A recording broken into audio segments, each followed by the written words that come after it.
Hey everyone, it's Andrew. This is Rotamo. Monday, February 13th. It's a Monday the 13th for any of you Garfield fans. 2023. And yeah, we're going to look a little bit at what's going on with Ukraine. Here is an article that's coming up. And all right, so Ukraine's Zelensky met with JP Morgan bankers over rebuilding efforts. So this is very interesting. It looks like from what they're saying in the article here, on one side they're looking to. So when you have there's an opening here, and the opening, again, this is hunch and speculation on my part. Nobody sends me their detailed plans, so this is just me kind of just looking at the tea leaves here and seeing what might be happening. Now you have a lot of industry, a lot of energy industry in Ukraine that has been damaged or disrupted during the war. People fleeing. So this leaves an opening for businesses to potentially need some reignition in order to move forward, and with a rebuild that would need to come after inevitable ceasefire at some point. That there would have to be a rebuild of the infrastructure. And here comes JP Morgan to stick their toe in the tune of 20 to 30 billion dollars. I scroll down here. There's just some puff stuff about, hey, it's our longstanding support of Ukraine. It's the typical virtue signaling statements that they have to make to keep everybody placated. And they convened a virtual investment meeting attended by 200 corporations. It basically, there's a bunch of red meat here. And what I mean by red meat is you got a country that's been given a pretty hard knock, and now there's an opportunity to come in and again start new businesses, especially in the zones of the commanding heights for those businesses. And so what do I mean by commanding heights? I'll stop the screen share for a moment. Let me do a quick check here. Commanding heights. There was a book by Commanding Heights. Book by Daniel Jurgen and Joseph Stanislaw. So there was a story on PBS, and I think I'll bring that up here. And this is pretty good. Okay. All right. Let me bring you back into the screen share here. And I'll put it on the show notes as well for this one. So this was a PBS series done back in 2000, I believe. It was quite neat when the people I worked with back in 2000 were a lot of fun to work with. They found this stuff all the time. So this is back before we had streaming and YouTube, and we got a hold of these episodes and shared them around. And what they talk about is the commanding heights in the economy are things like your communications, your energy infrastructure, food, water. It's like just everything that you need in order for your particular people to survive, if not even prosper. And if you control the commanding heights, and if we go back to the Zelensky article, or JP Morgan helping Zelensky out here,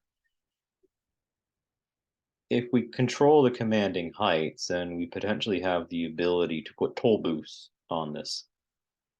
So if I can get 200 big investors come in and we do an analysis of what needs to be rebuilt and snap our particular brand of rebuilding on it, but also then put funds into place.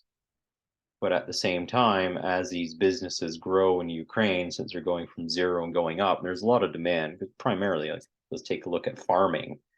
Farming in Ukraine is a big thing. Basically, it's pretty much a breadbasket of the world. If not, it contains some of the most fertile land in the world for producing food on. So that's a pretty remarkable piece of asset to hold on to, should you be the one to control that particular asset. And as we learn from the COVID-19 pandemic, that there's the ability for particular groups to rebuild or to do their reset. Okay, of the WEF lizard people and them wanting to do a great reset. Now, my hunch here is JP Morgan is not exactly fans of the Davos group from the standpoint of, if we were to look at Davos with connections to potentially the British monarchy, especially King Charles, that if Davos is not the one doing the rebuild, that means they don't put their particular toll booths on. That if JP Morgan gets to do this, then the JP Morgan and the New York banks gain a foothold. So remember when I talked about in a previous video about the board game Go. So in Go, you're actually putting your tokens down and flipping the other player's tokens in a way that you're creating board strength.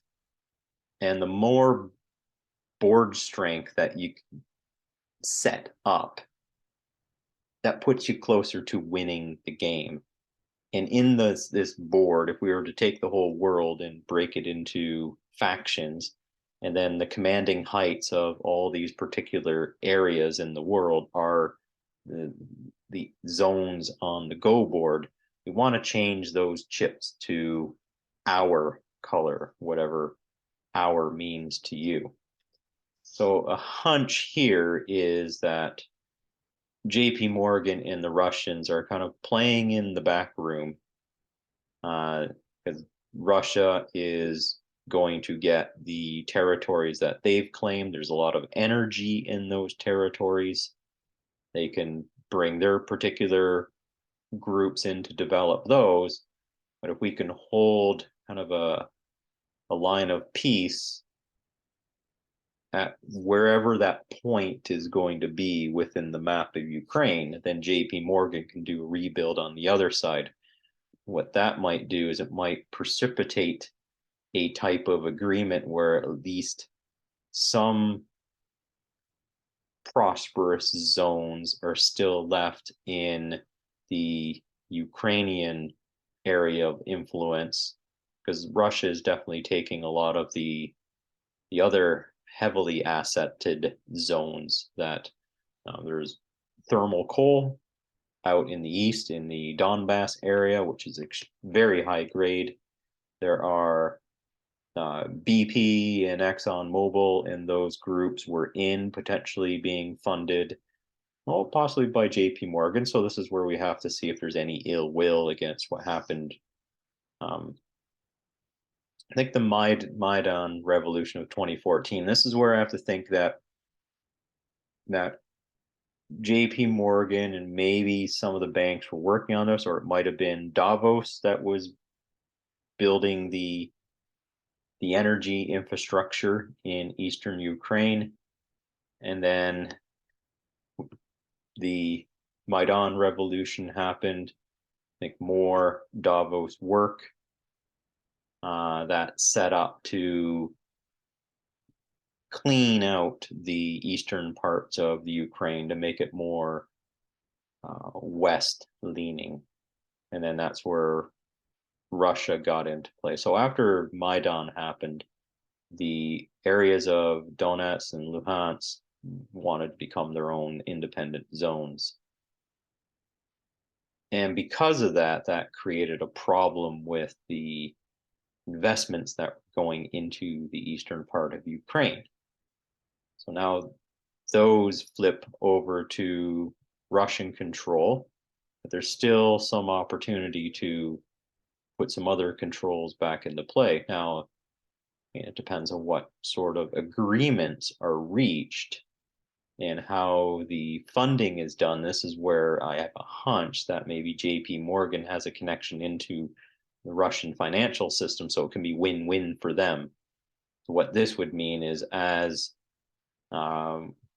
Russia rebuilds in the eastern part of Ukraine, JP Morgan will provide some funding support for that in exchange for perhaps they have a controlling shell company to which they connect to in Russia that has a stake in these assets that are going to be developed in eastern Ukraine so that the New York bank can get ahead, and they're going to work it so that Davos gets kicked out of whatever financial structures are there. Again, big hunch.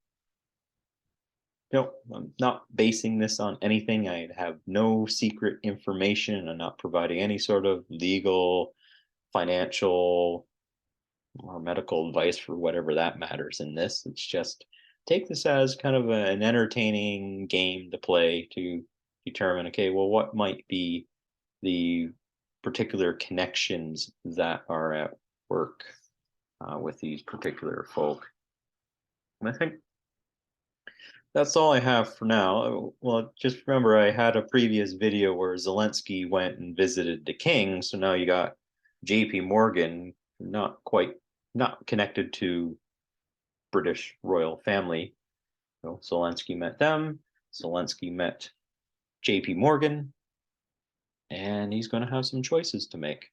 So let's see what the weeks coming up show us, and we'll see, as Indiana Jones said, has he chose wisely or not? Well, let's see what happens.